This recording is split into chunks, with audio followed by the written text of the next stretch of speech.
खूप खूप अभिनंदन मित्रांनो. मला आत्ताच कळालंय की आपल्या भारतामधून जात संपूर्णतः संपून गेली, अगदी म्हणजे काहीच उरलेली नाहीये. पण जात उरलेली नाहीये, जाती व्यवस्था संपलेली असे म्हणणारे जे लोक आहेत ना, ते जाती व्यवस्थेच्या नेहमी टॉपवर बसलेले असतात. आमचे मित्र आहेत SC ST OBC ओपन, आम्ही सगळे मिळून जेवण करतो, एकमेकांच्या डब्यातलं खातो, पार्ट्या करतो. मग कुठे आली जात? एवढं सगळं करतो, परंतु लग्न मात्र जात बघूनच करणार. काय कसं बोलतात ते, तू लग्न कोणाशी पण कर, पण SC ST सोडूनच कर.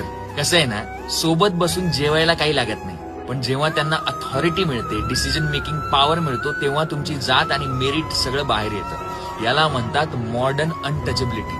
हात नाही लावायचा, सिस्टीमने दूर ठेवायचं. अहो तुम्ही एकत्र जेवताय, पण ऑर्गनायझेशनल लेवलवर जाती भेद तर आहेच ना. भारताच्या IAS अधिकाऱ्यांमध्ये 4% SC आणि 2% ST अधिकारी आहेत. म्हणजे डिसिजन मेकिंग पॉवर मध्ये बहुजनांचं स्थान कुठे आहे? कोपऱ्यात. खाणं पिणं सहवास हे तर सिम्बॉलिक टॉलरन्स झालं. खरी जात तर तुम्ही सिस्टमॅटिकली टिकवलेली आहे. आणि एकत्र बसून जेवण केलं की जात संपली असं समजणं म्हणजे गंगेत उडी मारल्यानंतर पाप संपून गेलं असंच समजणं.